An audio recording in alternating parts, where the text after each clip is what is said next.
أعوذ بالله من الشيطان الرجيم بسم الله الرحمن الرحيم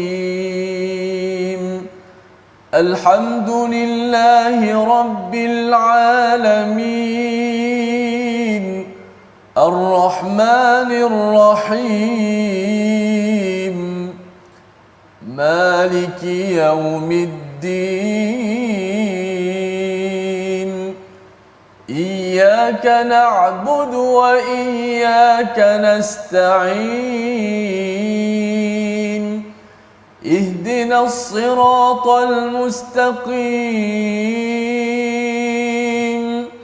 صراط الذين أنعمت عليهم غير المغضوب عليهم ولا الضالين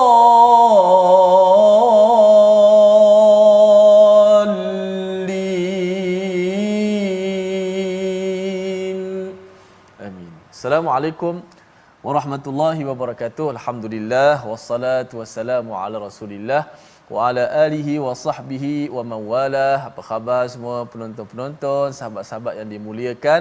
Alhamdulillah kita bertemu lagi dalam My Quran Time, baca faham amal. Insya-Allah pada hari ini kita akan meneruskan lagi pengajian kita terhadap surah As-Sad. Kita berada di hujung surah As-Sad pada hari ini. Itulah muka surat yang ke-457 yang akan kita tadabbur, dan sudah pastinya bersama dengan Profesor Madya Dr. Ahmad Sanusi. Sebelum tu kita baca doa ringkas kita. Subhanaka la ilma lana illa ma 'allamtana innaka antal alimul hakim. Rabbi zidni ilma. Amin ya rabbal alamin. Khabar Doktor? Alhamdulillah, sihat. Ustaz Tirmizi sihat Baik, alhamdulillah Doktor sudah. Alhamdulillah. Terima kasih Ustaz Tirmizi. Alhamdulillahirabbil alamin wassalatu wassalamu ala asyrafil anbiya'i wal mursalin Sayyidina Muhammadin wa ala alihi wa ashabihi ajma'in. Amma ba'd. Apa khabar tuan-puan, ibu ayah, para penonton yang dirahmati Allah sekalian? Mudah-mudahan kita semua berada dalam keadaan yang sihat sejahtera, yang mana hari ini Allah Ta'ala memberikan lagi kita peluang untuk meneliti, mengkaji Al-Quran, dan mudah-mudahan kita mengamalkan apa yang kita pelajari daripada Al-Quran. Kerana apa tuan-puan? Kerana Rasulullah sallallahu alaihi wasallam pernah mengingatkan kepada kita Al-Quran dan puasa. Tak lama nanti kita nak puasa. Al-Quran was-siyam yashfa'an yaumil qiyamah. Al-Quran dan puasa ini akan memberikan syafaat buat orang yang berpuasa dan buat orang yang mengaji Al-Quran ini pada hari kiamat. Tetapi syaratnya apa? Dalam sebuah hadis yang lain Rasulullah kata dia hendaklah ahallal halal, dia hendaklah menghalalkan, iaitu mempraktikkan apa yang Al-Quran ajarkan, dan dia hendaklah mengharamkan ataupun menjauhkan apa yang Al-Quran ajarkan kepada dia. Kerana kita tak mahu juga tuan-puan, kita belajar hari-hari tetapi kita tak praktikkan apa yang Allah Ta'ala telah ilhamkan ataupun Allah Ta'ala telah sampaikan kepada kita daripada Al-Quran ini. Oleh yang demikian, kita bersyukur kepada Allah Ta'ala kerana kita diberikan lagi peluang untuk bertadabbur, membaca Al-Quran, dan dalam masa yang sama kita hendaklah mempraktikkan, melaksanakan apa yang telah Allah Ta'ala perintahkan kepada kita. Baik, hari ini kita akan masuk pada halaman yang ke-457. Kalau tuan-puan masih lagi ingat, pada halaman yang ke-456 Allah Ta'ala cerita tentang kisah para Nabi. Kemudian di penghujung kisah para Nabi tersebut, Allah Ta'ala menceritakan tentang condition ataupun kondisi orang-orang yang diazab oleh Allah Ta'ala pada hari kiamat kelak. Dan di sinilah dia punya kesinambungan. Di sinilah dia punya masuknya kisah itu, yang mana halaman ke-457 ini kita akan masuk kepada apa situasi yang ada dalam neraka itu, bagi kita mengetahui lebih lanjut mengenai tentang perkara yang akan kita bincangkan pada halaman 457 ini. Mari sama-sama tuan-puan kita bacakan dahulu sinopsisnya, iaitu kita perhatikan dahulu ayat yang ke-62 hingga ayat yang ke-64. Kita akan membincangkan tentang azab bagi mereka yang derhaka, manakala ayat ke-65 hingga 70 ada beberapa petunjuk mengenai tentang kebenaran Nabi Muhammad sallallahu alaihi wasallam, dan ayat yang ke-71 hingga 83 iaitu mengenai tentang kisah Nabi Adam dan juga Iblis. Ini secara umumnya mengenai tentang sinopsis pengajian kita pada hari ini.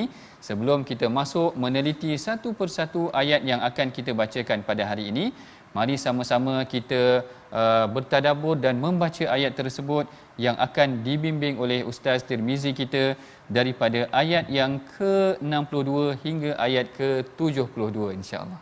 Baik, alhamdulillah, terima kasih Fadil Doktor telah berikan pencerahan awal ataupun mukadimah gambaran awal muka surat 457, dan sudah pastinya kita mengharapkan perasaan takut kita dan mengharapkan kepada rahmat Allah Subhanahu Wa Taala dengan azab-azab yang dikenakan. Kita baca itu bukan sekadar kita baca, tapi kita lahirkan rasa takut kerana kita bimbang kesudahan hidup kita, kita bimbang apakah status kita di sisi Allah apabila kita bertemu dengan Allah. Mudah-mudahan kita mengharapkan kebaikan, insya-Allah menjadi orang-orang yang beriman, menjadi orang yang bertuah di hari akhirat. Jom sama-sama kita baca dengan penuh harapan kepada Allah pada ayat 62 hingga 72.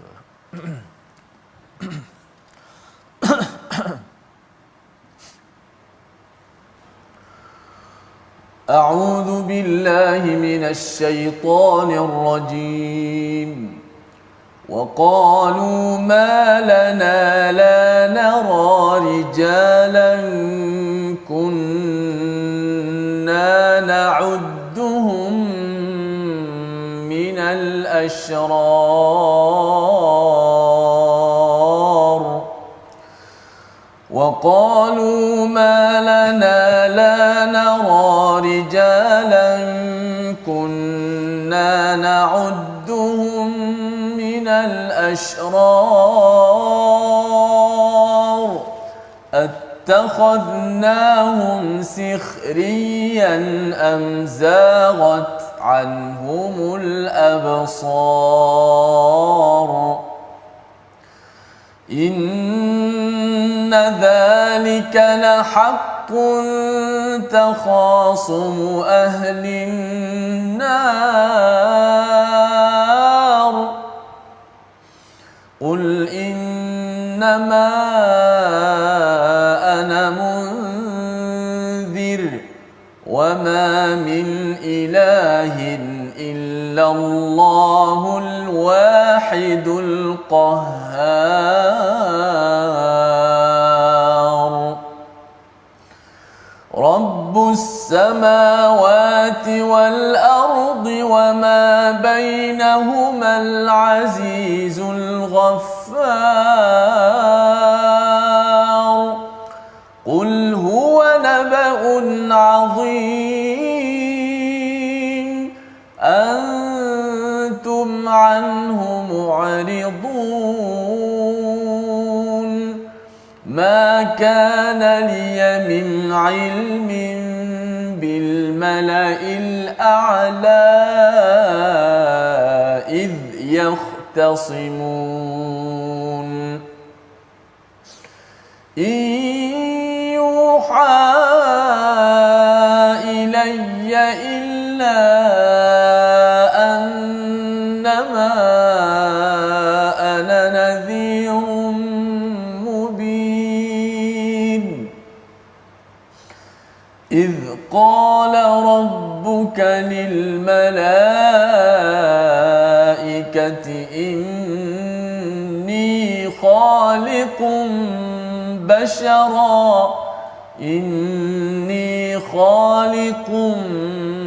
بشرا من طين فإذا سويته ونفخت فيه من روحي فقعوا له ساجدين صدق الله العظيم. Sadaqallahul Azim. Dan pada ayat yang ke-62 Allah Ta'ala berfirman, dan orang-orang yang derhaka berkata, mengapa kami tidak melihat orang-orang yang dahulu di dunia kami anggapnya orang-orang yang hina ataupun orang-orang yang jahat. Perkara ini sebenarnya adalah dialog ataupun ungkapan yang dilontarkan oleh mereka yang ego di muka bumi sehingga mereka merasakan bahawa ada golongan-golongan yang dipandang rendah ini yang sebenarnya yang akan masuk neraka. Pandangan dia orang sebegitu. Lalu Allah Ta'ala ceritakan tentang apa yang akan berlaku dalam neraka. Golongan-golongan ini sebenarnya mereka tersilap, tersalah pandang. Mereka menyangkakan orang ini yang akan masuk neraka, sebenarnya mereka yang akan masuk neraka. Lalu mereka bertanya dalam neraka, waqalu ma lana la nara rijalan kunna na'udduhum minal ashrar. Dia tanya, dia kata, kenapa kita tak nampak orang-orang yang dulu kami pandang jahat ataupun hina, yang ada dulu di muka bumi, kita ingatkan dia hina dan jahat, tetapi dia tak ada dalam neraka. Yang ini Allah Ta'ala memberikan kita pengajaran bagaimana sebenarnya jangan kita memandang rendah kepada orang lain. Ketika menghuraikan mengenai tentang ayat yang ke-62 ini sebenarnya tuan-puan, Al-Imam Qurtubi dia meriwayatkan ada pandangan daripada Sayyidina Abdullah bin Abbas. Dia kata sebenarnya Abdullah bin Abbas begitu juga dengan Mujahid, iaitu seorang tabi'in yang pakar dalam bidang tafsir, menyatakan, dia kata ayat ini sebenarnya menceritakan tentang kisah Abu Jahal nanti pada hari kiamat. Iaitu Abu Jahal apabila dia dimasukkan ke dalam neraka, dia mencari sahabat-sahabat yang dia pandang rendah dahulu, yang dia pandang hina dulu. Dia mencari Bilal, dia kata mana Ammar, mana keluarga Yasir. Dia cari orang-orang yang dulu dia pandang rendah, tetapi sebenarnya dialah yang telah dijatuhkan oleh Allah Ta'ala. Dialah yang telah dipandang rendah nanti pada hari kiamat. Dan ini sebenarnya dari satu aspek kita melihat bagaimana orang kafir dia memandang rendah kepada orang Islam. Tetapi sekiranya kita sebagai Muslim, pengajaran yang penting juga pada hari ini adalah bagaimana kita tidak dibenarkan untuk memandang rendah, memandang hina kepada orang lain. Bahkan kita tuduh orang lain itu adalah orang yang jahat. Yang lebih bimbang lagi adalah kita menuduh kumpulan yang tak satu kefahaman dengan kita. Dia kata dia ni nanti masuk neraka. Yang ni yang saya takut sangat tuan-puan. Kita sedap kata orang lain akan masuk neraka. Esok-esok tantah kita masuk neraka, kita tak jumpa mereka tuan-puan. Sebenarnya kita yang sebenarnya tersilap. Ini pengajaran yang penting. Jangan pandang rendah kepada orang lain, jangan pandang hina kepada orang lain, jangan mudah-mudah tuju kepada orang lain yang dia akan masuk ke neraka. Begitu juga sebenarnya Rasulullah sallallahu alaihi wasallam pernah mendidik para sahabat jangan dipandang rendah kepada orang lain. Yang ini sebenarnya dikisahkan ataupun diceritakan oleh anak kepada Sa'ad bin Abi Waqqas. Sa'ad bin Abi Waqqas ini ada seorang anak namanya Mus'ab. Namanya dekat-dekat dengan nama sahabat yang syahid dalam perang Uhud itu, Mus'ab bin Umair. Anak Sa'ad namanya Mus'ab. Lalu Mus'ab pernah cerita, dia kata anna Sa'ad ra'a anna lahu fadlan ala man dunah. Dia kata Sa'ad ini ada satu sifat dia yang sikit mungkin kurang eloklah, kurangnya dia ada memandang rendah kepada orang lain. Iaitu dia merasakan dalam kemenangan-kemenangan dalam jihad ini, dia merasakan dia yang membawa kemenangan. Lalu Rasulullah didik Sa'ad. Rasulullah kata abghuni du'afa. Rasulullah kata datangkan kepada aku orang-orang yang lemah ni, orang-orang yang dipandang rendah oleh sebahagian sahabat ni. Dia kata, lalu Rasulullah kata fa inna ma turzaquna wa tunsaruna bi du'afaikum. Sesungguhnya kadang-kadang kita menang ni tuan-puan atas bantuan daripada orang yang lemah. Orang yang lemah ni mungkin yang buta, yang tidak mempunyai kekuatan, doa mereka dekat dengan Allah Ta'ala. Lalu Allah Ta'ala kata, Rasulullah didik kepada para sahabat, Rasulullah kata bahawa kadang-kadang kita ni dikurniakan rezeki daripada orang-orang yang lemah. Kadang-kadang orang-orang ini yang membantu kita. Begitu juga kalau tuan-puan masih lagi ingat kisah Ummu Mihjan. Kisah Ummu Mihjan ini adalah seorang tukang sapu di Masjid Nabi. Dia ada dua isu dia. Satu, dia tukang sapu. Kadang-kadang kita pandang rendah kat cleaner tuan-puan, tak elok sebenarnya. Nanti kita ingat mereka itu rendah, sebenarnya mereka berada di syurga yang tinggi. Kita yang rendah. Malu kita dengan mereka tuan-puan. Ada seorang sahabat ni dia pandang rendah. Lalu bila Ummu Mihjan ini tukang sapu ni, satu kerana dia tukang sapu, cleaner. Yang keduanya kerana dia berkulit hitam. Kadang-kadang kita membezakan kedudukan antara kita dengan warna kulit. Ini juga salah. Ini juga dibentuk ataupun dididik oleh Rasulullah. Tak baik kita pandang rendah orang sedemikian. Lalu apabila Ummu Mihjan ini meninggal, para sahabat tak bagi tahu perkara itu kepada Rasulullah. Dalam hadis disebutkan faka'annahum sagharu amraha. Ada sebahagian sahabat ni pandang rendah isu tu, sedangkan isu tu penting. Rasulullah kata afala adzantumuli, kenapa engkau orang tak bagi tahu aku yang Ummu Mihjan ni telah meninggal? Lalu Rasulullah kata dulluni ala qabriha, tunjukkan aku kat mana kubur Ummu Mihjan ni tadi. Rasulullah mendoakan Ummu Mihjan. Perhatikan di sini Rasulullah mendidik para sahabat jangan pandang rendah kepada orang lain, seperti yang kita belajar daripada ayat yang ke-62 ini, bagaimana orang kafir itu memandang rendah, memandang hina, memandang jahat orang-orang yang tertentu. Kita jangan pandang jahat kepada orang, maknanya pandangan kita adalah berdasarkan perspektif apa yang telah diajarkan dalam syariat. Itu yang paling penting lagi sebenarnya. Lalu Allah Ta'ala ceritakan lagi situasi mereka dalam neraka. Attakhadnahum sikhriyan am zaghat anhumul absar. Dahulu kami jadikan mereka sebagai uluk-uluk, ejek-ejek diorang dulu. Alah diorang ni rendah lah, alah diorang ni pangkat rendah dan sebagainya. Kita yang meletakkan persepsi yang salah. Allah Ta'ala tegur dalam Al-Quran, walaupun kisah ini mengenai tentang orang kafir, tetapi pengajarannya elok untuk kita. Jangan kita pandang rendah kepada orang, atau kerana penglihatan kami yang tidak dapat melihat mereka. Yang ni mereka menyesal di dalam neraka. Lalu Allah Ta'ala menceritakan, inna zalika lahaqun takhasumu ahlin nar. Dia kata sesungguhnya yang demikian itu benar-benar terjadi pertengkaran di antara penghuni neraka. Kalau tuan-puan masih lagi ingat, sebelum ni kita belajar kisah bagaimana nanti dalam neraka, ahli neraka sendiri saling bergaduh. Nanti itulah yang akan dihadapi oleh orang-orang yang mengkufuri nikmat Allah. Inilah yang akan diulang semula, dan inilah yang perlu kita ambil pengajarannya mengenai tentang pertengkaran ataupun situasi dialog yang Allah Ta'ala ceritakan di dalam neraka tersebut. Kemudian Allah Ta'ala beralih tentang sifat yang perlu kita fahami daripada Rasulullah. Antara ciri-ciri kebenaran Rasulullah, iaitu kalau kita fikir tadi, kalau kita fikir sama-sama, macam mana Rasulullah tahu tentang kisah ahli neraka? Macam mana Rasulullah tahu tentang kisah Nabi Zulkifli?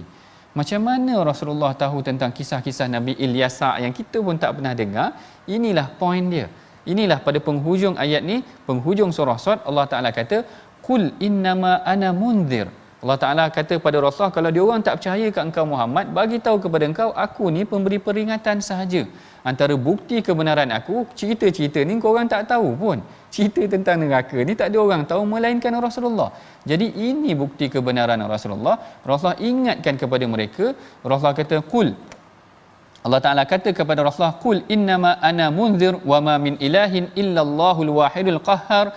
Kemudian Allah Ta'ala sebutkan tentang ciri-ciri ataupun maha besar Allah Ta'ala, Rabbus samawati wal ard wa ma bainahumal azizul ghaffar. Kemudian Allah Ta'ala menjelaskan, meminta kepada Rasulullah menjelaskan kepada mereka, Qul huwa naba'un azim. Ini adalah berita yang benar dan besar. Orang kafir tidak boleh menerima keadaan bagaimana kita ini akan dihidupkan semula. Cuba kita sama-sama fikir, kadang-kadang mungkin kerana kita ini telah dilahirkan dalam keadaan Islam, kita telah disusun tentang akidah kepercayaan kita rasa mudah nak percaya, oh nanti kita akan dibangkitkan semula, kerana kita telah dididik daripada kecil. Cuba bayangkan saudara-saudara kita yang baru memeluk Islam, macam mana mereka nak fikir? Tak pernah mereka terfikir sejak daripada lahir mereka ini akan dibangkitkan semula. Benda tu tak pernah diajarkan kepada mereka. Saya pernah bertanya sendiri dengan orang putih yang kadang-kadang tuan-puan, dulu saya belajar kejap dekat UK, buat PhD-nya di sana. Ada juga dialog kadang-kadang tanya kepada dia orang tentang syurga neraka. Saya teringat ada satu dialog dalam BBC Radio. Waktu saya drive nak pergi ke universiti, waktu tu dialog antara DJ dengan pemanggil. Dia tanya tentang do you believe tentang kewujudan God, tentang Tuhan, syurga dan neraka semua tu. Ada pemanggil yang call. Pemanggil dia kata kalau aku percaya tentang wujud syurga neraka ni, semua orang akan berlumba-lumba nak mati. Dia kata maknanya mesti semua orang berlumba-lumba nak mati kerana nak masuk syurga ataupun neraka, sama ada macam tu. Jadi dia orang tak boleh terima tuan-puan, tiba-tiba kita nak datang cerita pada dia orang. Macam tu bukan senang. Itulah yang dibawa oleh Rasulullah, nak ceritakan kepada orang kafir, nak ceritakan kepada kaum Quraisy, engkau orang akan dibangkitkan semula. Itu yang kalau kita tengok kisah Ubay, kisah Al-As bin Wa'il yang dia pecahkan tulang, tunjuk kat Rasulullah, boleh ke tulang ni dibangkitkan semula? Dia orang tak boleh terima tuan-puan. Inilah yang Allah Ta'ala kata, Qul huwa naba'un azim. Memang ini berita yang besar yang tidak diketahui melainkan Rasulullah. Ini cabarannya kita nak sampaikan Islam kepada orang lain. Selain daripada kita bawa mesej Islam dengan akhlak kita, perkara yang sukar untuk kita sampaikan kepada mereka adalah isu akidah. Kadang-kadang antara bukti yang kita boleh faham daripada Rasulullah, baginda memiliki pengetahuan yang tidak diketahui oleh orang lain. Tadi kita dah sebut tentang para nabi, saya teringat kisah Addas. Kisah Addas ni adalah pembantu kepada Utbah yang mana dia beri anggur kepada Rasulullah, lalu Rasulullah baca bismillah. Bila Rasulullah baca bismillah, dia kata ma yaqulu hadhil kalimah ahli hadzal balad. Orang negeri ni tak baca kalimah ni. Lalu Rasulullah tanya kepada Addas, engkau daripada negeri mana? Addas kata aku min Ninawa. Rasulullah kata oh Ninawa negeri kaum Nabi Yunus. Terkejut Addas. Maknanya Rasulullah seakan-akan tahu satu ilmu yang tidak diketahui oleh kaumnya sendiri. Menarik tentang isu kebenaran Rasulullah. Rasulullah bawa satu idea ataupun akidah yang tidak diketahui oleh kaumnya sendiri, menunjukkan itulah kebenaran yang dibawa oleh Rasulullah yang tidak diketahui oleh manusia yang lain. Kita hampir sampai kepada sesi perbincangan yang pertama. Sebelum kita berehat dahulu tu nanti, kita perhatikan dahulu perkataan pilihan kita pada hari ini, iaitu perkataan zara, iaitu zayara, yang maksudnya tersasar, yang disebut sebanyak 9 kali di dalam Al-Quran, yang mana doa yang kita pernah ajarkan kepada tuan-puan, Rabbana la tuzigh qulubana, wahai Tuhan kami, jangan kau sasarkan hati kami, jangan kita tersasar hati kita, ba'da idh hadaitana, setelah daripada engkau memberikan hidayah kepada kami. Baik, kita telah masuk ataupun kita telah selesai sesi perbincangan kita pada bahagian yang awal. Kita berehat dahulu seketika, kita bertemu lagi insya-Allah selepas daripada ini. Jangan ke mana-mana.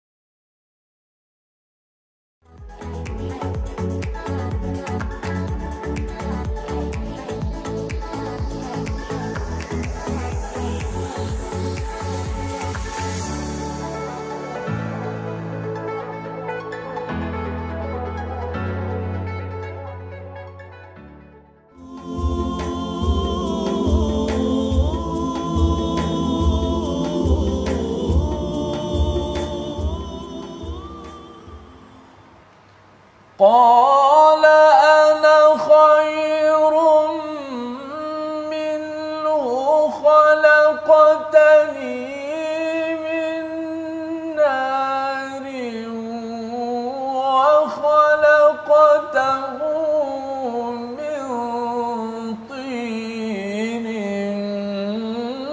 قال فاخرج منها rajim. Iblis berkata, aku lebih baik daripadanya, kerana engkau menciptakan aku daripada api, sedangkan engkau menciptakannya daripada tanah. Allah berfirman, kalau begitu keluarlah kamu daripada syurga, sesungguhnya kamu adalah makhluk yang terkutuk. Inilah kisah yang selalu kita dengar, kisah Nabi Allah Adam alaihissalam, dan juga dengan iblis, yang akan kita mengambil pengajaran daripada hari ini insya-Allah. Muka surat yang ke-457 surah Sad di penghujung juga menceritakan sekali lagi, sudah pasti ada kata-kata ataupun sudut pandang daripada Al-Fadhil Dr. Maksud Sanusi sebentar nanti. Jom kita belajar sedikit tajwid, kita ambil masa sebelum kita meneruskan lagi. Baik, antum anhu mu'ridun, ayat yang ke-68, sempurnakan huruf ain yang terdapat dalam ayat ini. Huruf ain ada berapa dalam ayat ini sahabat-sahabat sekalian? Ada berapa huruf ain kalau kita lihat dalam ayat yang ke-68, ayat yang pendeknya hanya ada 2-3 perkataan saja. Antum anhu, ain yang berbaris di atas satu. Yang kedua anhu mu'ridun, ain yang berada di perkataan yang terakhir iaitu perkataan mu'ridun, ain yang mati sebelum dia berbaris di depan. Maka kita sempurnakan huruf ain dalam ayat ini. Yang pertama antum, antum tu tak ada ain, tapi kadang-kadang kita terlebih harap juga kata antum. Ana tak ada ana kan, ana je kan, terlebih daripada Piramli tak sebut macam tu kan. Piramli pun sebut ana gitu je. Dia buat apa, mulut dia macam Arab, tiru-tiru Arab. Oh kita dengan ain salah tu bukan antum. Antum. Hamzah. Lepas tu masuk ain. Sebab apa? Hamzah dengan ain ni dekat. Jadi kadang-kadang mudah tertukar. Kan? Yang tepat hamzah kita sebut ain, yang tepat ain kita sebut hamzah. Tak boleh. Antum tak boleh. Maksud dia bagikan hak huruf itu. Pertama hamzah. Antum anhu ain baris atas. Kemudian mu'ridun. Okey, ain yang mati sebelum bagi depan. Tengok huruf ain ni bila dia mati. Lepaskan sedikit suara ain. Jangan ridun kita baca surah Fatihah. Iyyaka na'budu. Tu nak jadi macam hamzah tu. Tak boleh na'budu. Na'budu. Lebihkan suara ain. Sebab ain ni huruf yang pertengahan. Huruf yang tawassut pertengahan. Antum anhu mu'ridun. Sama-sama. 1, 2, 3. Antum anhu mu'ridun. Jadi kita perkemaskan huruf ain dalam ayat ini dan pada ayat-ayat yang lain, insya-Allah. Wallahu a'lam. Sila tu. Baik, terima kasih Ustaz Tirmizi. Kita seronok saya dengar Ana tadi tu kan. Kadang-kadang betul juga kan, dia excited nak sebut kataan Arab tu, kadang-kadang alif pun jadi ain jadi ana pula dah. Okey, ana tu membantu pembeli, takut-takut jadi orang yang menderita pula nanti kan, tak kena pula kalimah tu dari aspek maknanya. Baik, terima kasih Ustaz Tirmizi atas penjelasan mengenai tentang sifat huruf, kaedah membaca dan sebagainya. Baik, kalau kita perhatikan di sini, kita akan sambung seterusnya sesi perbincangan kita, yang mana dalam fasa yang kedua ini, kalau awal tadi kita ceritakan tentang keadaan dialog orang kafir itu nanti dalam neraka, kita dididik ataupun kita diajar apa tadabburnya, bagaimana Rasulullah mendidik para sahabat sendiri tidak memandang rendah, tidak memandang hina, tidak menjauhkan dengan orang lain, tidak menuduh orang lain akan masuk neraka, engkau masuk neraka, engkau buat macam ni. Tak boleh sepatutnya sedemikian. Nanti takut-takut kita yang tak ada ataupun kita yang dalam neraka, orang lain yang kita tak jumpa. Antara perbincangan awal kita mengenai tentang ayat yang ke-62 tadi. Kemudian kita dah tengok antara ciri-ciri kebenaran Rasulullah mengenai tentang kisah-kisah tersebut, berita-berita tersebut tidak baginda ketahui melainkan dengan disampaikan melalui wahyu. Dan dalam fasa yang kedua ini kita akan ceritakan tentang kisah Adam dan Iblis. Sebelum kita masuk satu-satu perbincangan, perincian dan pengajarannya, mari sama-sama kita bacakan dahulu ayat ke-63 sehingga ayat ke-83. Elok dia punya tadi 62 sampai 72, yang ini 63 sampai 73 sampai 83, ayat yang akan dibimbing bacaannya oleh Ustaz Tirmizi kita. Silakan Ustaz. Baik, alhamdulillah, kita terus pada bacaan kerana kita nak menggali lagi bacaan dan juga tadabbur sebahagian yang kedua ayat di hujung-hujung surah Sad ni. Jom sama-sama kita baca pada ayat yang ke 73 hingga ayat 83 sebenarnya. A'udzubillahi minasyaitonirrajim.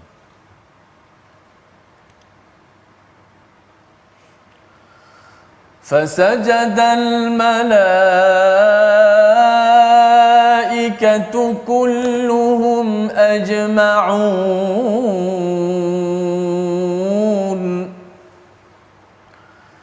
إلا إبليس استكبر وكان من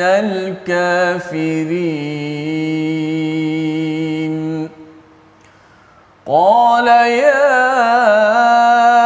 إبليس ما منعك أن تسجد لما خلقت بيدي أستكبرت أم كنت من العالين قال أنا خير منه خلقتني من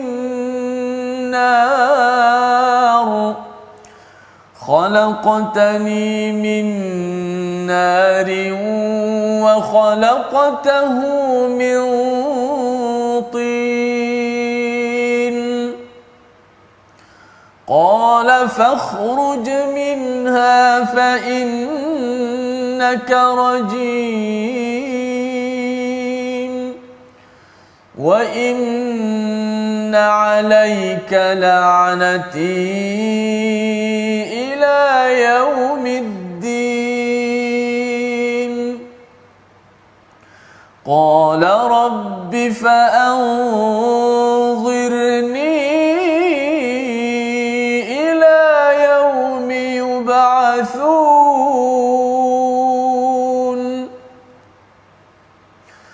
qala fa innaka minal munzirin ila yaumil waqtil ma'lum qala fabi'izzatika la'ughwiyannahum ajma'in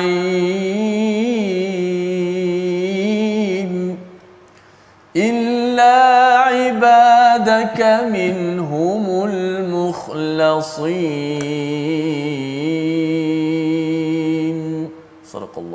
Sadaqallahul Azim. Dalam ayat yang ke-73 Allah Ta'ala berfirman, lalu para malaikat kesemuanya bersujud kecuali iblis, ia menyombongkan diri dan ia termasuk dalam golongan orang yang kafir ataupun golongan yang kafir. Ini adalah intipati yang paling penting dalam part perbincangan kedua kita pada hari ini tuan-puan, iaitu mengenai tentang kisah kejadian Adam dan juga tentang bagaimana iblis itu angkuh, istakbara, maknanya dia adalah golongan yang membesarkan dirinya, sombong, iaitu dia menolak kebenaran atas apa yang telah diperintahkan oleh Allah kepada dirinya. Atas sebab itulah kalau kita perhatikan yang ini pandangan Al-Imam Ibn Ashur. Al-Imam Ibn Ashur kata barangkali sebenarnya kisah Adam dan Iblis di dalam surah Sad ini antara ayat yang terawal menceritakan mengenai tentang kisah ini. Kerana apa? Kerana kalau kita ingatkan surah Baqarah itu adalah kisah yang menceritakan yang terawal. Kalau kita perhatikan suratul Baqarah, dia turun di Madinah ataupun dia adalah surah Madaniyah, iaitu yang diturunkan setelah daripada hijrah. Lalu kalau kita tengok surah Sad ini, ianya diturunkan ketika mana Rasulullah masih lagi berada di Makkah. Dan kalau menurut pandangan Al-Imam Ibn Ashur, barangkali ini antara kisah yang terawal yang Allah Ta'ala ceritakan kepada Rasulullah, bagaimana asalnya ataupun bagaimana keadaan Nabi Adam ketika baginda diuji dengan sifat iblis yang sangat takabur ataupun yang sombong ini, yang menolak kebenaran. Jadi kalau kita tengok di sini, sifat takabur ataupun sombong ini boleh diberikan ataupun dibahagikan kepada dua bahagian. Sifat takabur ataupun sombong yang pertama adalah sombong daripada kebenaran. Al-kibru batarul haq. Dalam hadis Rasulullah kata, kibir ini dia menolak ataupun memecahkan kebenaran. Yang ini yang telah berlaku kepada kisah iblis sendiri, yang mana dia menolak kebenaran. Dan sebenarnya pengajaran buat kita pada hari ini juga penting, yang mana kadang-kadang yang menutup kita daripada kebenaran adalah keegoan kita. Yang ini saya kira sebenarnya kisahnya telah banyak. Kisah bagaimana Abu Jahal, bukan kerana dia tak tahu yang Rasulullah itu benar, dia pernah mendengar Al-Quran dan dia tergoda dengan Al-Quran. Begitu juga dengan Al-Walid Ibn Al-Mughirah, mereka tahu tentang keseronokan, keindahan Al-Quran dan kebenaran Al-Quran, tetapi mereka menolak kerana keegoan diri mereka. Yang ini adalah sifat kibir ataupun sifat takabur yang pertama, iaitu takabur daripada kebenaran. Yang ini kita kena jauhkan diri kita daripada perkara ini, kerana kita bimbang disebabkan keegoan kita, kita tidak dapat menerima kebenaran yang disampaikan kepada kita. Kadang-kadang apa yang ditegur oleh kawan-kawan, anak isteri itu betul, tapi disebabkan kerana egonya seorang lelaki, jadi dia tak nak dengar. Jadi sebenarnya bagaimana untuk kita menyelamatkan diri kita daripada keegoan? Ada dua jenis keegoan ataupun takabur itu tadi. Yang pertama takabur daripada kebenaran, yang kedua takabur sesama manusia. Kadang-kadang kita tengok mungkin kita ni dah ada duit sikit, kita dah pakai kereta Merc, kita tak nak keluar dengan kawan kita yang pakai kancil dan sebagainya lah. Maknanya ada sifat takabur sikit dengan kawan-kawan kita ataupun dengan keluarga kita kerana nikmat yang diberikan oleh Allah Ta'ala kepada kita. Jadi atas pengajaran ini, atas tentang pengajaran sifat iblis yang takabur ini, bagaimana sebenarnya boleh kita menyelamatkan diri kita daripada termasuk dalam golongan orang yang sombong ini. Yang pertamanya yang disebutkan, salah satu tips ataupun teori ataupun kaedah untuk kita menjauhkan, membuang diri kita daripada sifat takabur ini, yang pertama kita bacakan buat diri kita tentang kelebihan sifat tawaduk. Kadang-kadang orang rasa macam ego ni yang hebat ataupun ego yang penting, tetapi dalam jiwa kita, kita kena baca juga tentang kelebihan-kelebihan orang yang bersifat tawaduk ini. Bahkan kalau kita tengok kisah Rasulullah, adalah seorang pemimpin yang tinggi tetapi sangat tawaduk. Dia boleh berjalan dengan seorang hamba wanita ataupun hamba perempuan di Madinah yang disebutkan oleh Sayyidina Anas. Dia kata, kanatul amatu min imai ahli Madinah la ta'khudha biyadi Rasulillah. Ada seorang hamba perempuan, hamba ni orang pandang rendah, orang gaji dan sebagainya, mungkin orang pandang rendah, tetapi Rasulullah boleh keluar dengan dia. Rasulullah kata fatan taliqu bihi. Rasulullah berjalan dengan dia haitsu sya'at. Maknanya kat mana-mana yang dia nak, Rasulullah nak menunaikan hajat dia. Rasulullah pernah menunaikan hajat seorang buta. Rasulullah pernah menunaikan hajat orang-orang yang lemah tu tadi, menunjukkan maknanya Rasulullah merendahkan diri dia. Tidaklah rasa kadang-kadang kita ni dah ada jawatan sikit, kita tak nak duduk dah dengan orang-orang yang kita rasa rendah dan sebagainya. Ini adalah satu sifat yang kita kena belajar daripada Rasulullah sallallahu alaihi wasallam sendiri yang pernah diceritakan oleh para sahabat. Dan kemudian yang keduanya, antara perkara yang kita boleh pelajari daripada Rasulullah juga adalah meninggalkan rasa seronok dengan pakaian ataupun kemewahan. Yang ni kita kena belajar juga, kerana Rasulullah pernah menegur seorang lelaki yang pakaiannya kan dilabuhkan pakaian.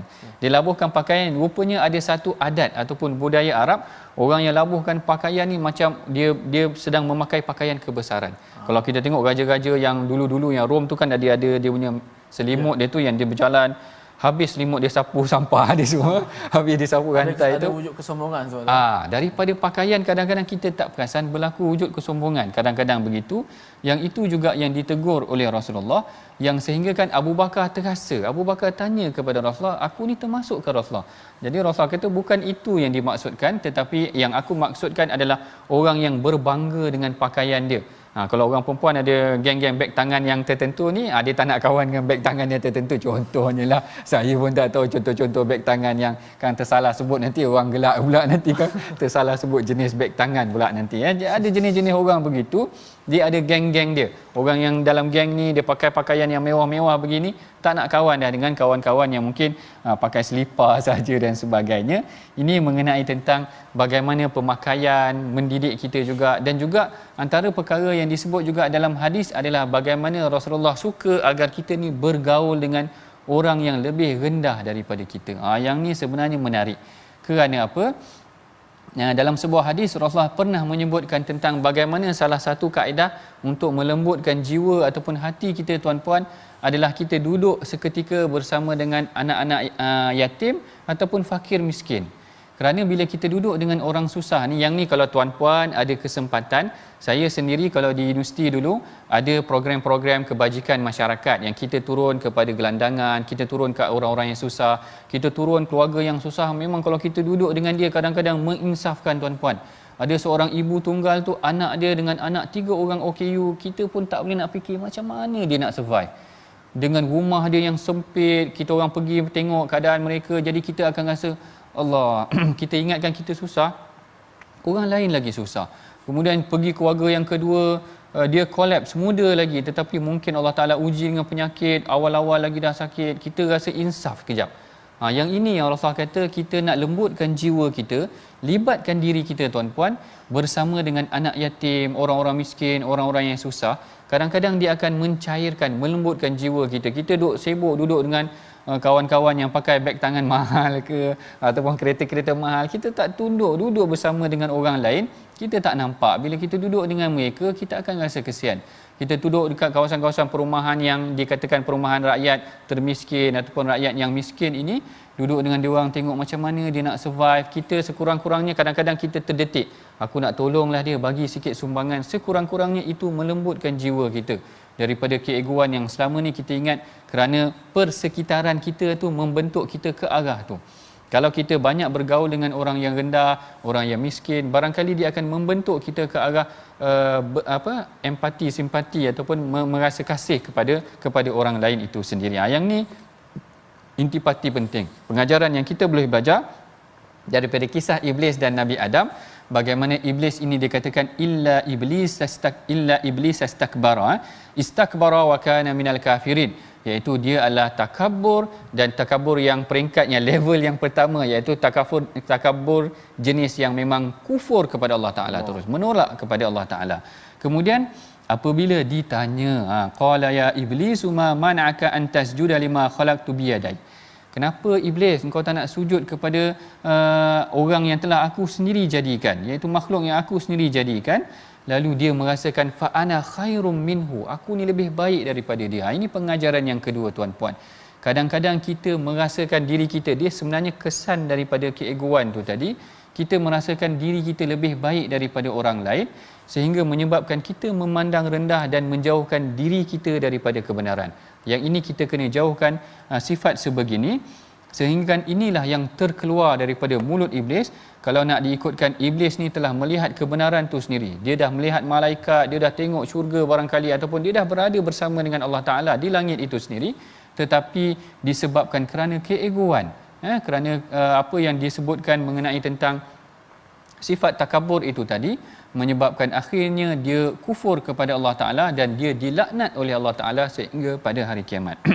Kemudian yang ketiganya, kalau kita tengok juga, bila Allah Ta'ala perintahkan iblis supaya keluar, Allah Ta'ala kata kepada iblis, fakhruj minha fa innaka rajim, keluarlah kamu daripadanya, daripada syurga itu, fa innaka rajim, kerana engkau ni telah terkutuk.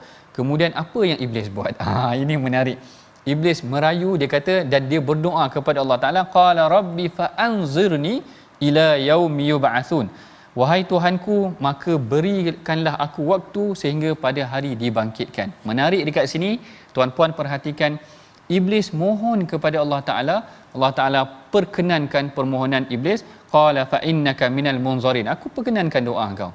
Tuan-puan fikir seketika di sini, fikir sejenak, bagaimana iblis berdoa, Allah Ta'ala perkenankan doa dia. Hari ni kita tak nak berdoa ke? Kalau iblis berdoa, Allah Ta'ala boleh bagi, perkenankan permohonan dia. Kita ni yang taat ataupun yang baca Al-Quran, yang tadabbur dengan Al-Quran, kenapa kita tak berdoa kepada Allah Ta'ala? Dalam keadaan sakit ke, kenapa kita tak berdoa kepada Allah Ta'ala? Selepas solat, kenapa kita tak berdoa kepada Allah Ta'ala? Ataupun dalam solat, kenapa kita tak berdoa kepada Allah Ta'ala? Ini semua adalah sebenarnya menunjukkan sifat kebergantungan kita kepada Allah. Kalau iblis sendiri Allah Ta'ala boleh perkenankan permohonan dia, kenapa tidak Allah Ta'ala menghalang permohonan kita? Bahkan dalam hadis yang kita pernah bincangkan sebelum ni, Allah Ta'ala kata, innallaha hayyun karim, Allah Ta'ala itu adalah pemalu dan sangat pengasih. Dan Allah Ta'ala malu kalau hambanya angkat tangan bermohon doa kepada Allah Ta'ala dan Allah Ta'ala tidak perkenankan doa mereka, Allah Ta'ala malu sedemikian. Jadi apa salahnya tuan-puan, kita sejak daripada hari ini ataupun bermula dengan hari ini, kita sentiasa tidak meninggalkan doa yang diajarkan oleh baginda Nabi ataupun berdoa apa sahaja di dalam Al-Quran. Mudah-mudahan Allah Ta'ala akan memperkenankan doa kita. Kita ambil tadabburnya, pengajarannya daripada kisah Iblis dan Nabi Adam itu sendiri. Dan kemudian yang penghujung kisah ini Allah Ta'ala menceritakan, Allah Ta'ala kata, qala fa bi'izzatika la ughwiyannahum ajma'in, iblis dia berazam untuk menyesatkan manusia, illa ibadaka minhumul mukhlasin, melainkan mereka yang ikhlas. Ini antara yang penting juga, kita hendaklah berdoa kepada Allah Ta'ala agar kita dikurniakan keikhlasan dalam setiap amalan kita. Itulah dia antara pengajaran yang kita boleh ambil daripada halaman ke-457 bagi kita menyimpulkan perbincangan kita pada hari ini. Mari sama-sama kita perhatikan resolusi, iaitu pengajaran yang boleh kita amalkan. Yang pertama, bina keimanan dan ketakwaan serta amal soleh agar terselamat daripada azab Allah Ta'ala. Yang kedua, mengikuti sunnah Rasulullah, banyakkan berdoa, banyakkan melakukan apa yang Rasul suruh buat agar kita mendapat petunjuk daripada Allah Ta'ala. Dan yang ketiga, sujud kepada Allah Ta'ala dan jangan sombong, kerana sombong itu adalah tanda orang yang tidak beriman, ataupun jangan sombong kerana tidak sombong itu adalah tanda orang yang beriman dan tidak mengikuti syaitan. Baik, kita telah pun sampai ke penghujung rancangan. Bagi mengakhiri dan memberkati pengajian kita pada hari ini, mari sama-sama kita angkat tangan berdoa kepada Allah Ta'ala. Mudah-mudahan Allah Ta'ala memberkati kita. Silakan Ustaz Tirmizi. Bismillahirrahmanirrahim. Alhamdulillah wassalatu wassalamu ala Rasulillah. Ya Allah, ya Tuhan kami, hidupkanlah kami dalam keadaan kami beriman ya Allah. Amin. Ya Allah, matikanlah kami dalam keadaan kami beriman ya Allah. Amin. Ya Allah, bangkitkanlah kami dalam keadaan kami beriman ya Allah. Ya Allah, ya Tuhan kami, bersihkanlah hati kami daripada sifat munafik ya Allah. Ya Allah, jauhkanlah hati kami daripada sifat-sifat kekufuran ya Allah. Ya Allah, jauhkanlah diri kami daripada sifat kesombongan ya Allah, sebagaimana kisah yang kami baca pada hari ini ya Allah. Amin. Ya Allah, bersihkanlah hati kami ya Allah, berilah petunjuk kepada kami ya Allah. Rabbana la tuzigh qulubana ba'da idh hadaitana wa hab lana min ladunka rahmah innaka antal wahhab. Rabbana 'alaika tawakkalna wa ilaika anabna wa ilaikal masir. Wa sallallahu wasallama wa baraka ala sayyidina wa maulana Muhammadin wa ala alihi wasahbihi sallam. Walhamdulillahi rabbil alamin. Amin. Alhamdulillah, begitulah bacaan kita daripada surah As-Sad 54 muka surah 457, dan mudah-mudahan kita dapat menggarapkan dia, applykan dalam kehidupan kita, jauh daripada sifat sombong. Kita minta Allah Subhanahu Wa Taala kekalkan kita dalam keimanan. Kita mengajak pada semua seperti biasa dalam tabung gerakan ummah kita, gerakan Al-Quran. Mudah-mudahan infak kita diterima oleh Allah Subhanahu Wa Taala dan menjadi saksi di hari akhirat kelak. Dan terima kasih kepada semua sahabat-sahabat terus setia dalam My Quran Time. Moga-moga kita semua dimuliakan dengan Al-Quran. Wallahu alam. Assalamualaikum warahmatullahi wabarakatuh.